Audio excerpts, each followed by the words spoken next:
I'm Major Garrett in Washington, and this week on Face the Nation, what will America do after the killing of political activist Charlie Kirk? Is the assassination of a high-visibility and effective conservative thought leader and vote mobilizer a moment when national divisions begin to close, or will attitudes harden? To everyone listening tonight across America, the movement my husband built will not die. The criminal investigation continues, as does the quest to deduce a motive. Charges will be filed later this week. House Speaker Mike Johnson joins us on the path ahead and a range of issues facing Congress, from avoiding a government shutdown to Russian sanctions. And a conversation with Democratic Senator Chris Coons and Republican Senator James Lankford, longtime advocates both of finding common ground and minimizing political strife. Also, University of Chicago professor Robert Pape, one of the country's foremost researchers on political violence, with a warning about where things stand.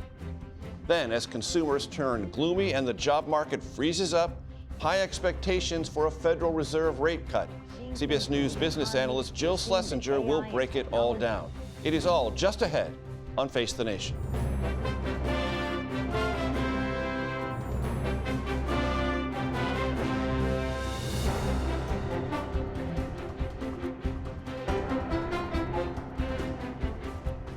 Good morning and welcome to Face the Nation. Margaret is on assignment for 60 Minutes. I'm Major Garrett. We have a lot to get to today, and I want to begin with Justice Correspondent Scott McFarland with the latest on the assassination of political activist Charlie Kirk and the ongoing investigation. Utah Republican Governor Spencer Cox has been the most authoritative voice in this matter since it happened. Scott, we have some new comments from him this morning. Sounds like they have a lot to work with to start. First of all, as the weekend began, they executed a search warrant on the family home in Washington County, Utah. It's about 3 or 4 hours from the site of the shooting. The governor, though, says multiple people are talking here, including the roommate of the suspect, who he describes as incredibly cooperative. The roommate, he says, had no idea this was happening, and he also says the roommate may have been in a romantic relationship with Tyler Robinson, may have been gender transitioning, but the governor says there's no indication or no idea yet if that's at all relevant to this case. As for Robinson, he's in the Utah County Jail, the one where Utah Valley University is. He's in a special watch area. He's inmate 460956. A special watch means they're ensuring he's not harmed or can do any self-harm. Doesn't mean there's a mental health issue, Major, but the severity of the crime commonly in correctional facilities across the country puts you in a special watch. State charges due to be filed later this week, and because of Utah's approach to state charges, this will be a high-visibility prosecution when it comes. Yeah, the district attorney is Jeff Gray. We expect him to speak Tuesday. The probable cause statement already submitted for this arrest indicates the possible charges: aggravated murder, felonious discharge of a firearm. Those are possible come Tuesday in Utah County Court. Whether the feds get involved, whole different issue. There may not be a foothold for federal charges here for the U.S. Department of Justice unless they see something in the firearms or in the motives here that makes it federal. Though we saw in Charlotte last week, they brought federal charges in the alleged murder of a Ukrainian refugee. In that case, they found mass transit system foothold to bring the federal case. Scott, as you well know, in instances like this, authorities struggle to stay with the facts as they are known and as they evolve. But there is rampant online speculation, rumor mongering about motive.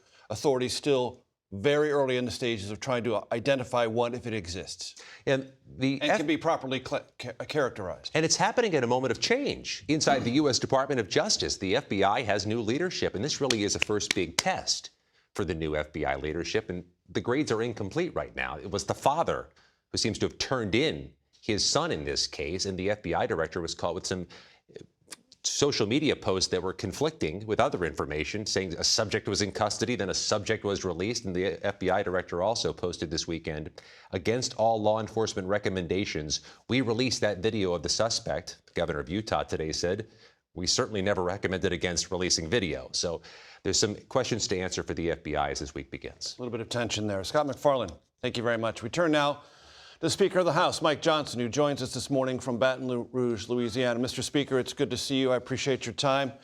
The burdens of speakership are always manifold. You know that. Previous speakers I've covered know that. But they feel particularly heavy after the events of this week. I just want to ask you, Mr. Speaker, how are you doing? I'm doing okay, Major. Thanks for asking. No question, it was a difficult week for the country. Certainly, it was felt on Capitol Hill. There's a mixture of, anger and sadness and fear, frankly, on the part of a lot of people. It cast a large shadow across the country and the nation's capital. But what I do know, Major, is that my good friend Charlie would not want any of us to be consumed by despair. He would want us to go forward boldly. That was his message, and to do it in love. And I think that, I hope, is the message that continues in the days ahead. It's not common for this show to pick up on something said by Connecticut's young Democrats and Connecticut's young Republicans, but they put out a statement that has gotten quite a bit of attention on the internet saying as follows: "There is no place in our country for such acts, regardless of political disagreements." Do you believe on Capitol Hill there will be a method to forge any sort of bipartisan remembrance of Charlie Kirk? There will be. We had a moment of prayer and silent reflection on the floor on Wednesday within an hour of his passing. There will be, I participated in a large vigil here in Baton Rouge at LSU, my alma mater, on Friday night. Tonight we'll have a big, I hope, bipartisan prayer and reflection vigil in Capitol Hill at the Kennedy Center. There'll be a members' reflection and prayer moment that I'll lead on Monday night. This will continue. I think that the country needs to see leaders in Congress and leaders with platforms all around the country speaking truth and bringing calm to the situation. We should appeal, as Lincoln reminded us so many years ago, to the better angels among us all. And I think this is a real moment for America. Affirmatively, and I think one of the ways to do that, Major, is to adopt the manner of Charlie Kirk, because while he loved vigorous debate and he believed in the free marketplace of ideas and advancing truth boldly, he also was motivated by love for his fellow man, because he'd never hated the person on the other side of the table. And I think everyone would do well to be reminded of that model. Mr. Speaker, you mentioned the word fear a moment ago. It is on the lips of members of Congress in ways I've never experienced before. They are talking openly. They already have canceled events. Other members are talking about whether or not it's proper in their family conversations to seek re-election. How do you feel this particular space of anxiety for your membership, Republican and Democrat?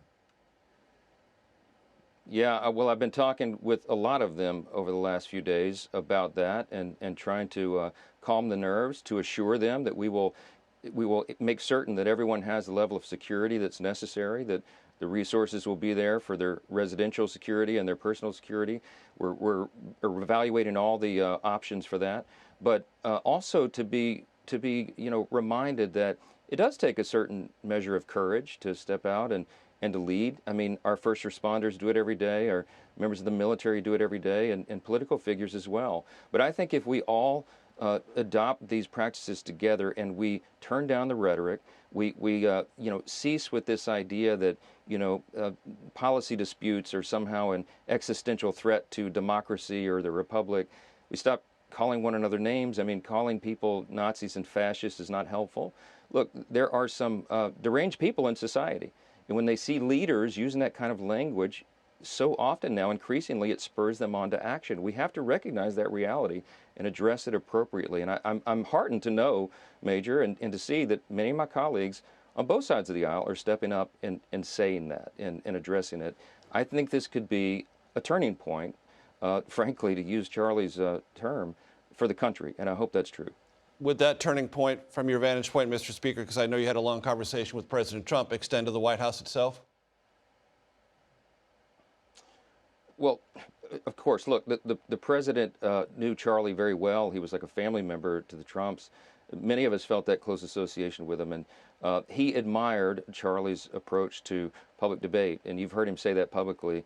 Charlie was a good man, and I think the best way we honor his memory is to continue to do that very thing, and not shy away from debate, to keep the free marketplace of ideas going, but to work on the tone of those debates, because I think that serves the best of our principles, our Judeo-Christian heritage as a nation, our civil discourse, and we got to return to that. Mr. Speaker, several issues pending before Congress, not the least of which is keeping the government open. I know you prefer a 7-week clean CR, but there is a press for other issues, extending Obamacare tax subsidies. There's been a push this weekend for Russia sanctions, backed by Lindsey Graham, Republican of South Carolina, in the Senate. Will either of those, from your vantage point, get into something to keep the government open? Well, listen, we've been working very hard in the House to restore regular order in the appropriations government funding process, and that's something that no one's really seen for a long time on Capitol Hill. But I'm encouraged that in a bipartisan fashion, our House Appropriations Committee has passed all 12 of the annual appropriations bills through the committee. We've got 3 off the House floor. The Senate's passed a few. And then last week we voted to move into a conference. Okay. Mr. Speaker, I believe there's a technical glitch that has forced us to lose your audio. We're going to take a quick break, and we'll come right back to House Speaker Mike Johnson in Baton Rouge, Louisiana, in just a moment. Welcome back to Face the Nation. Because technical gremlins lurk everywhere, they got in between my conversation with House Speaker Mike Johnson. Mr. Speaker, I'm glad to have you back. You were in the middle of answering about Obamacare's tax subsidies, possible sanctions against Russia, and a government funding mechanism. Please continue. Yeah, sorry about the interruption there. Listen, we're very encouraged that we've been able to restore the regular appropriations. Right, but are we going to get this done? Are those 2 other things going to be added to the process, Mr. Speaker? We'll have to see. I got to build consensus around all of it, but I think we'll need a short-term funding measure, a clean CR that will allow more time to figure all this out. And we certainly hope that Democrats will go along on that, because if not, they really have no excuse. If they shut the government down, it would be their unilateral decision to do so. And when Lindsey Graham, Republican of South Carolina, says, as he did this weekend, now is the time for Russia sanctions, President Trump opened the door on tariffs against India and China as a way to create economic leverage to end the war in Ukraine. Where do you stand on all that? Well, listen, I do believe that desperate times call for desperate measures, and I think appropriate sanctions on Russia are far overdue. I mean, I think there's a big appetite for that in Congress, so we're willing to work with the White House and our Senate colleagues in the House to get that done, and I'm anxious to do it personally. Are you waiting for the president to give you the green light, or might Congress act on this on its own volition? Well, Congress really can't do this on its own volition because, of course, the president would need to sign whatever we do into law. So it has to be a partnership. But we've deferred to the commander-in-chief. I mean, the president is a strong and bold leader on the world stage. He has brokered peace around the world and other conflicts in a way that no one before him has been able to do. And so we're trusting that he can use that same force and that same approach to bring about finally an end to this war in Ukraine. Everyone in America wants that bloodshed to end. And President Trump is forcing that, and I certainly. Okay, Mr. Speaker, I'm told that the technical difficulties keep arising, so a bit prematurely, we're going to end our conversation here to spare you and spare our audience from continued mayhem by technical gremlins. Mr. Speaker, I appreciate the time. Thank you for joining us on Face the Nation very much. Jill Schlesinger joins us now. She's CBS News business analyst. She's on Long Island, as she often is when we talk. Jill, I'm pleased to see you. Look, everyone expects the Federal Reserve to cut rates this coming week. That's not a mystery. I guess the only mystery is it 25 basis points or 50 basis points? And if it's 50, how much more of a difference might that make? Well, I think it's more likely to be 1/4 percentage point, at least for this meeting. And remember, what is the Fed's job? They've got to keep into balance 2 big priorities, and these are big. One is to make sure the economy grows enough to create jobs for anyone who wants a job. And the other priority is to kind of keep a lid on prices to control inflation or deflation. Right now, if you look at the Fed's job, it's a real tough one because the job market is weakening at the same time that inflation is re-accelerating. Now, remember, we are not going back to scary post-pandemic inflationary surge, but inflation is starting to move in the wrong direction. But I think the Fed's outlook is, hey, it's the job market that is getting slower, faster. We've got to concentrate on that. I think they go 1/4 percentage point rather than 1/2 percentage point, at least to get things restarted. You know, Major, it was exactly a year ago when they began their rate cuts. Back in September of last year, they cut by 1/2 percentage point because they felt like inflation was moving down very quickly. I don't think that's the case this time. Jill, the Federal Reserve Chair, Jerome Powell, frequently says the Fed and he are data dependent. That's probably a virtue, except when the data is messy and cloudy and full of conflicting signals. That seems to be prevalent right now? Well, I think there is a real problem in that if you look at the last 5 years, our data is all over the place. The pandemic really did create a doozy of a problem on the economy, but also the way we track the economy. And, I know people got really freaked out about those preliminary estimates to the revisions to all that data for the 12 months through March of this year. That preliminary revision showed 911,000 fewer jobs than we originally thought. Now, this is always part of an annual process. We'll get the final number in February.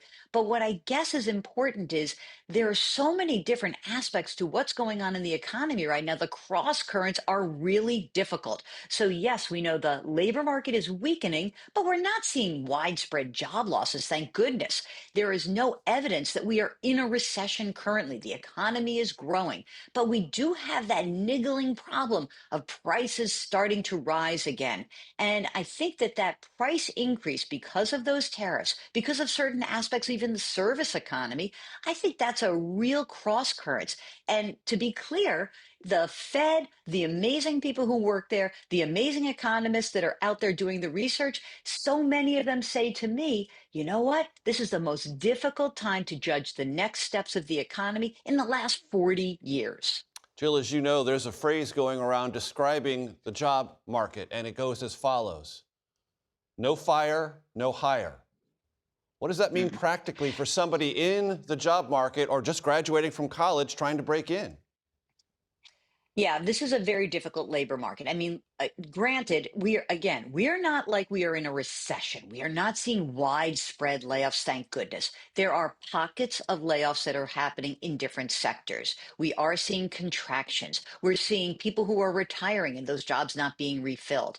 But I think that anyone who has a job right now, when I talk to HR people, they basically say to me, hey, you know what? Tell people to stay where they are. Don't fly off the handle. The job hugging, staying engaged with your boss, engaged with the company, very important right now.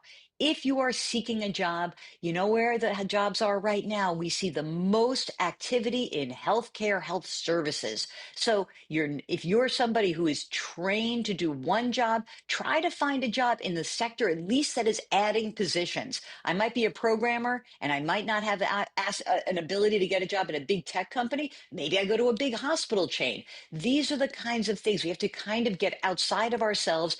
The adaptable candidate is going to be the one that wins in this economy. Jill, let's talk about tariffs, because it is a conversation and a way of trying to assess that this country has no recent experience with, at least 50 or 60 years of trying to assess what a tariff does when it is widespread throughout the global economy. So a lot of us are trying to get used to this. Economists are trying to get used to it. Policymakers are trying to get used to it. Our trading partners are trying to get used to it. What is the story of tariffs so far, and has it been fully written?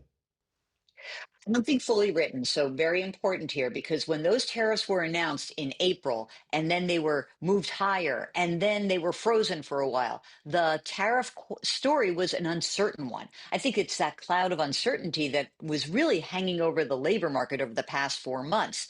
But right now, what we do know is that the industries most directly impacted by tariffs are not hiring as much. We know that. We know that they're losing some jobs. We also know that tariffs are creeping into the economy, and not in a huge way yet. But what we are clear about is that prices are set to rise over the next, say, 6 months or so. Not great for holiday shopping, I know. But what we also know is that we consumers, we are very canny. Once those prices go up, we'll switch and make different choices. So that is why economists believe that this kind of tariff regime is one where we'll see prices rise, but not keep rising.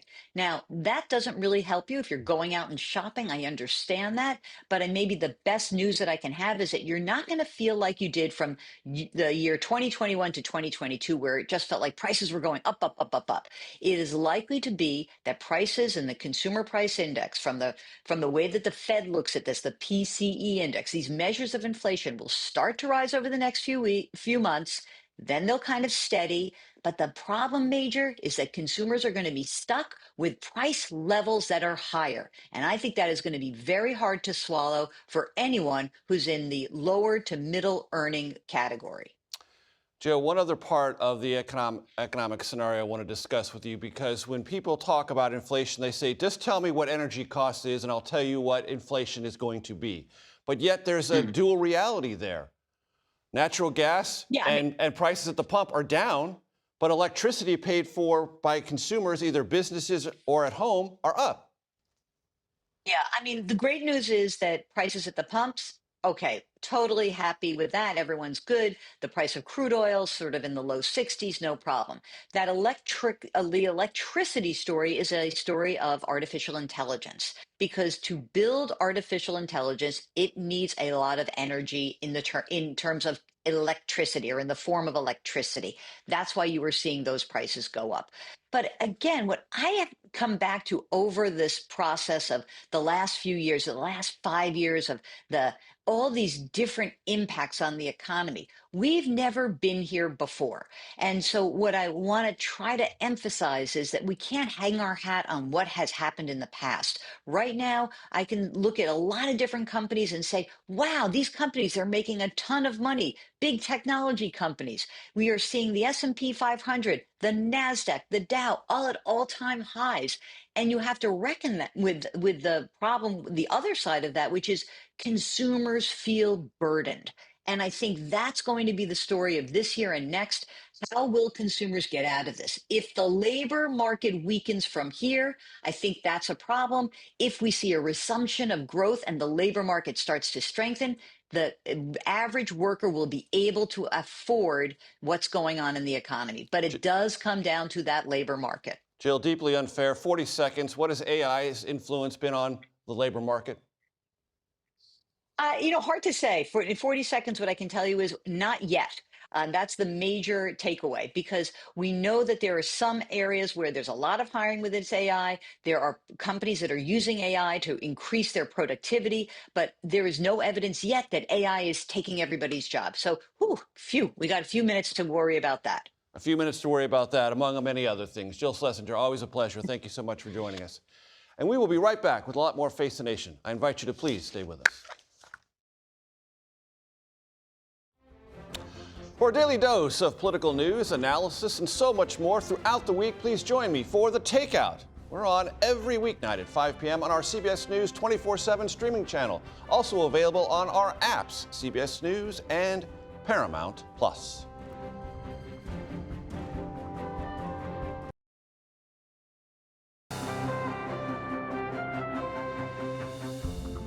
Welcome back to Face the Nation.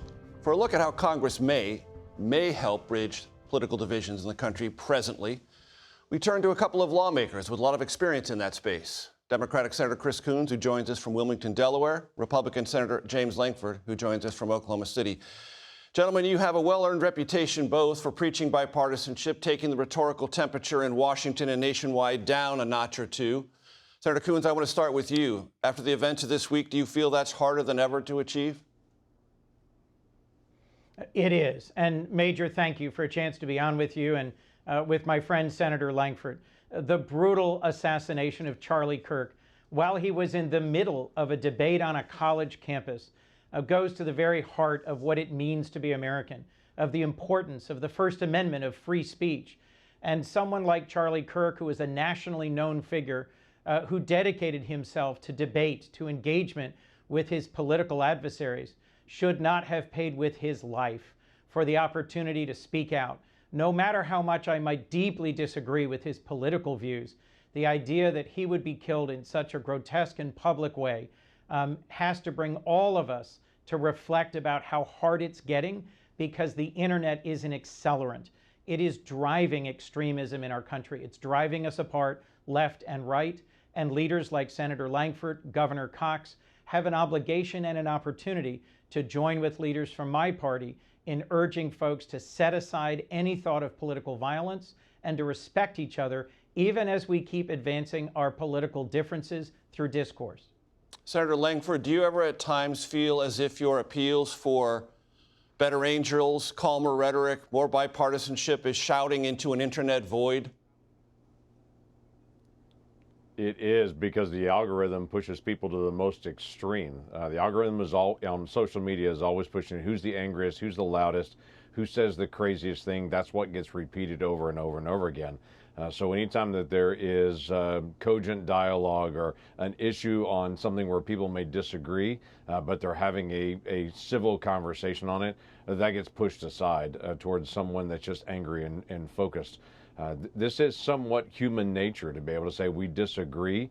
We find areas where we disagree and we try to be able to solve those. The best way to be able to solve those is through words, talking it out, finding an opportunity to be able to do it. But I would tell you this kind of anger is as old as Cain and Abel, to be able to go back and say, I'm mad at you, so I'm going to try to destroy you, whether it's destroy you online or to try to humiliate you or to cancel you or to, in this case, try to murder you publicly. It is painful to be able to see that part of humanity, and it is better for us to be able to push better angels. Senator Lankford, first you, then Senator Coons. Senator Lankford, are you afraid for your own security right now?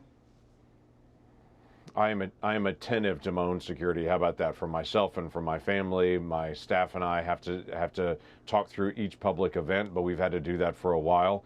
As you may know well, there have been 14,000 threats against members of Congress just this calendar year.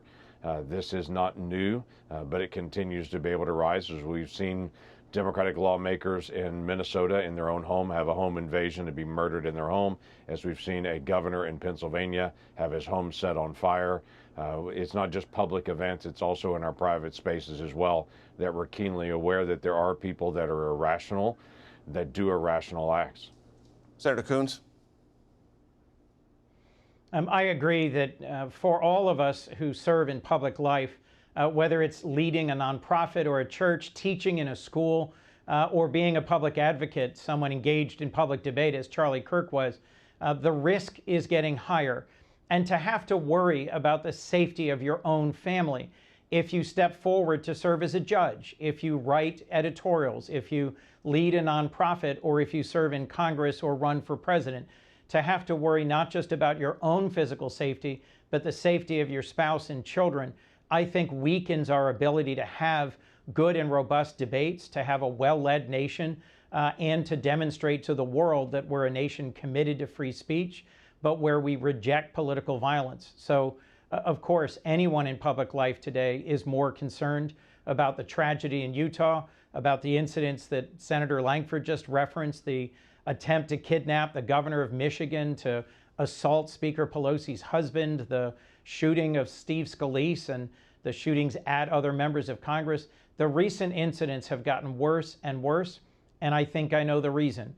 It's principally because the internet is fueling and accelerating those deep-seated inclinations towards violence and seeing others as enemies that James was referencing, and there are steps we can and should take in Congress to address that. The administration this weekend, as I'm sure you two are both aware, putting before Congress $58 billion in security for members of Congress, the judiciary, and the like.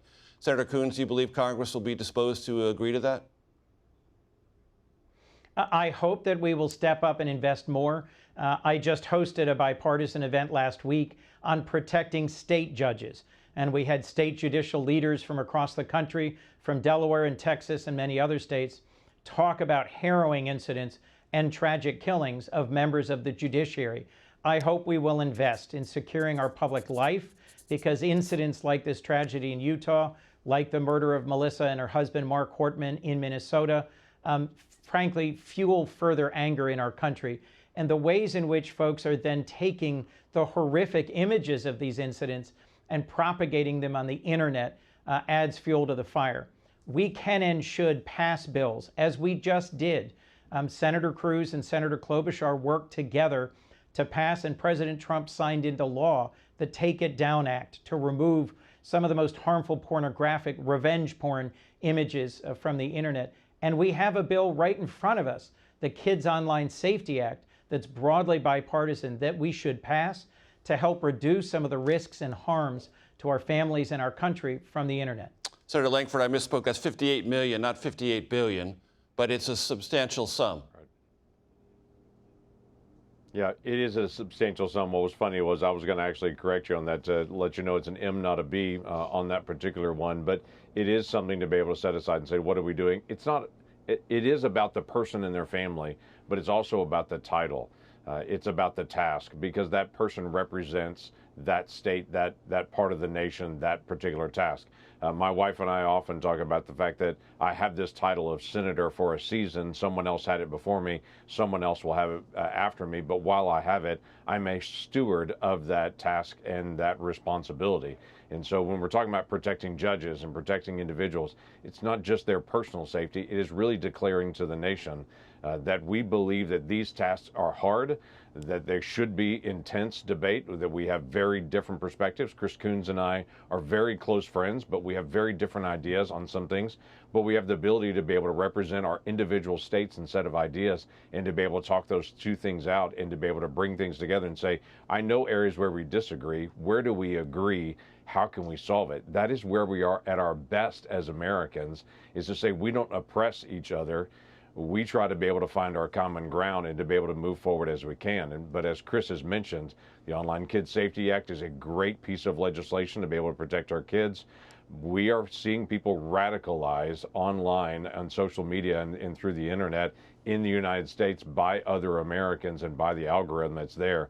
And I would tell you, as recently as just a couple of weeks ago, I was in a school in Oklahoma that now Oklahoma schools have banned all cell phones from bell to bell at school. You cannot have a cell phone from bell to bell on campus. And the principals and the teachers all talk about how dramatically different the environment is on campus right now, because people are looking up, people are interacting, people are talking again. They're not just staring at their phone. They're not getting fed all this vitriol all day long. And so it changes the mood of everything just by looking at each other in the face and saying, let's see if we can work this out. Senator Lankford, I'm going to bring up something that's playing out through the country right now, and it's making all the things you and Senator Coons have talked about more difficult, which is people who have posted about Charlie Kirk have jobs and are being fired because what they've posted online has been viewed by their personnel directors or leaders as inappropriate.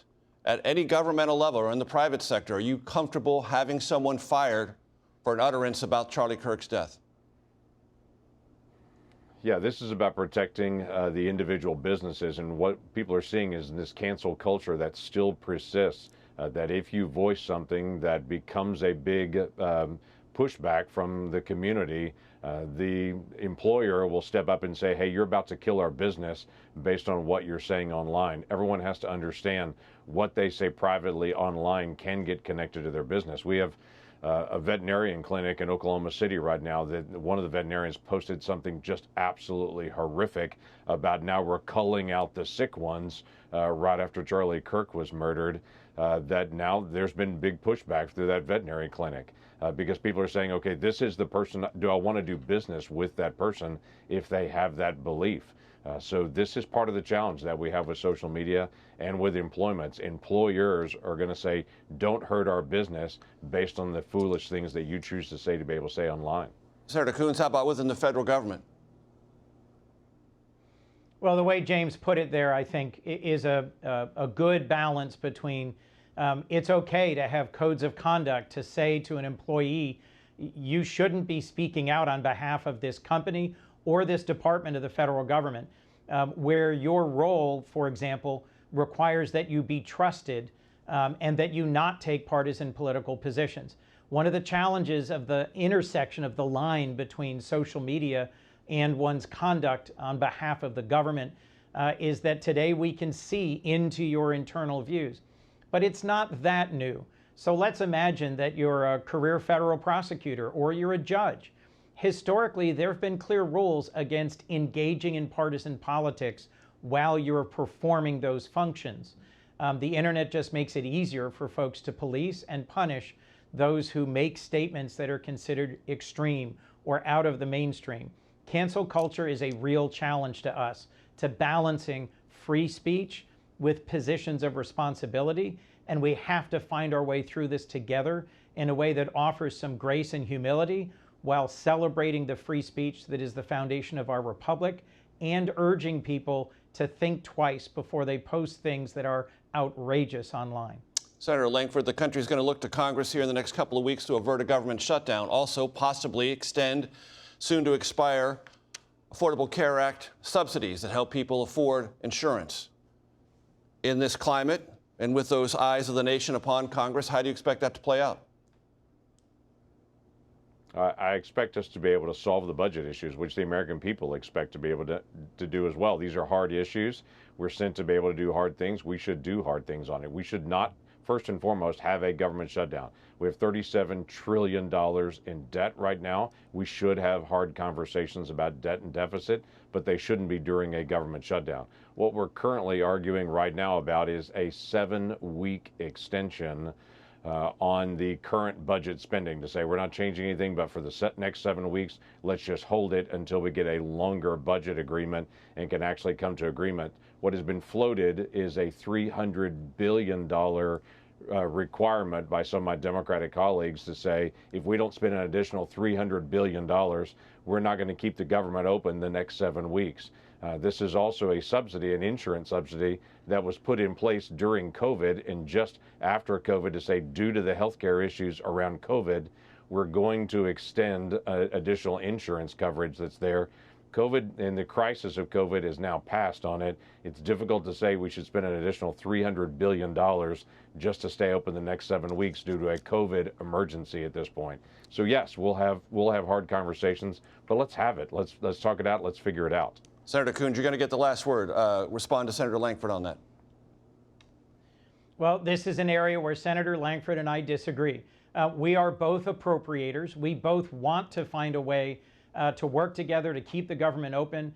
But the Republican-only bill that was passed earlier this year, the so-called Big Beautiful Bill, threatens to raise rates for health care for millions of Americans and to throw millions more off of health care.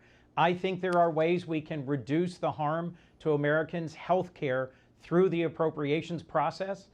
The bill that we both voted for in our committee in July would restore many of the proposed deep cuts to the National Institutes of Health, for example, one positive step forward. We have to find a way to resolve these issues and reduce or reverse some of the harm that's being done to Americans' health care. Senator Chris Coons, Delaware Democrat, Senator James Lankford, Oklahoma Republican. Thank you both. I appreciate it. And we'll be right back. Welcome back. We're going to take a closer look at the problem of political violence in America. And we're joined now, I'm glad to say, by University of Chicago professor Robert Pape. He's the founding director of the Chicago Project on Security and Threats. Professor, it's great to have you with us. Thanks for joining us. What are the trend lines and what is the key terminology you want my audience to understand? We are now in a watershed moment for what I call the era of violent populism in America. This era is defined first and foremost by two factors. Number one, a rising tide of political violence on both the right and the left. And just think, and I only go back to 2002, just think of the attack, the assassination attempt on Nancy Pelosi, Democratic leader of the House. Missed her, almost killed her husband. The attempt on Brett Kavanaugh, conservative Supreme Court justice. 2 attempts on Republican candidate Donald Trump. And then in Minnesota, just a few months ago, not just attempts, but actual assassinations of Democratic leaders. Josh Shapiro, governor of Pennsylvania, and now we see Charlie Kirk assassinated. And what we are seeing is this clear rising trend in numbers of attacks. Side by side with that, though, we are also seeing a rising tide, a groundswell of support for political violence on both the right and the left that corresponds with this rising trend of political violence on both the right and the left. Our center at the University of Chicago Project on Security and Threats, we have been conducting highly reliable national surveys on political violence, the support for political violence among Americans for over 4 years. We started this in the summer of 2021. Our most recent survey in May found higher levels of support for political violence on both the right and the left than we have ever seen. And that's one of the reasons why I rang the alarm bell with that big op-ed in the New York Times in June saying we're on the cusp of major political violence. And I'm sorry to say, we're now right in the grip of violent populism. And in that survey data, is it that people who respond to your survey say, to reconcile myself to the political outcome I want, I will be willing to resort to violence. Is that the key connection point? The key connection is the particular political grievance. So we asked, just give you an example, 39% of Democrats say they agree that the use of force is justified to remove Donald Trump from the presidency. When we go deeper to probe, what do they mean by use of force? 55% are talking about assassinations. They're talking about lethal uses of force. That's why we use that term. On the right, we also, as the very same survey, we found 24% of Republicans agree that Donald Trump is justified in using the U.S. military to suppress Democratic protesters. So these are very specific questions. We have a whole slew of these questions so that we really can speak with great precision about what are the grievances that people want to say use of force is justified. We know what the meaning of that term is, and then we can see Democrat, Republican in the crosstabs. Does your research buttress the point that both Senator Lankford and Senator Coons made, which is the internet is an accelerant and an amplifier? It's an accelerant, but it's not the root cause. So studying this problem now for 5 years, I've found that just as around the world, big social change, it drives political violence. We see this in other countries around the world, but the details of the change vary.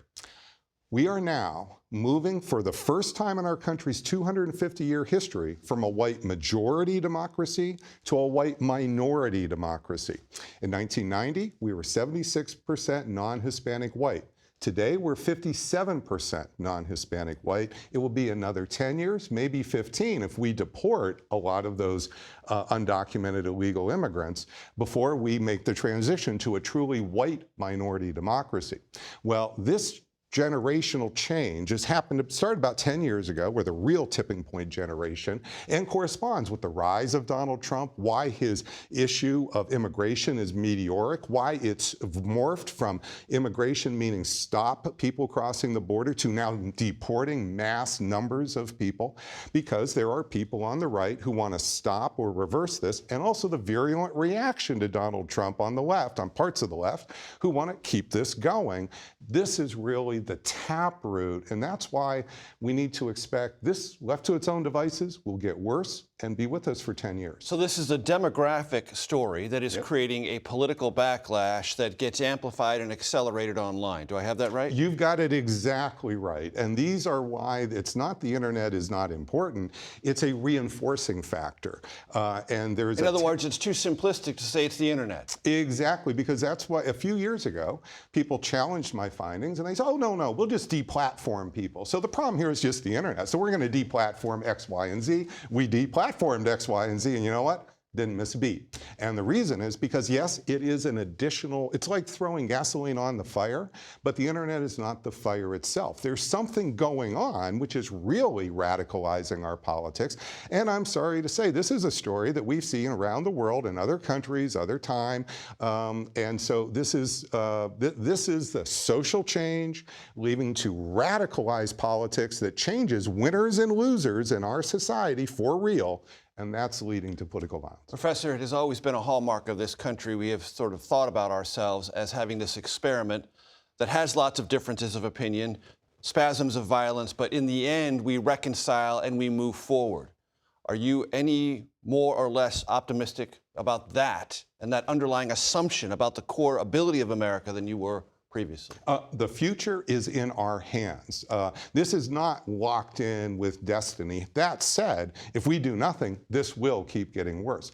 The number one thing we have to do is we need our political leaders to step up. And we just saw an instance of that just previously where we have senators from both sides of the aisle making a joint video appearance. Well, that's really quite to condemn violence. That's important because the leaders can restrain their own constituents. When they badmouth the other side's constituents, our data shows that makes everything worse. That's the worst of all possible worlds because it produces defiance.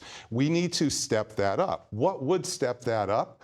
A summit between President Trump Governor Newsom and Governor Pritzker, a public session where they all together condemn political violence. Professor Pape, I'm very glad you're here. Modeling behavior matters in many contexts in life, political and otherwise. Thank you very much. We'll be back in just a moment. That is it for us today. Thank you very much for watching. Margaret will be back next week. For Face the Nation, I'm Major Garrett.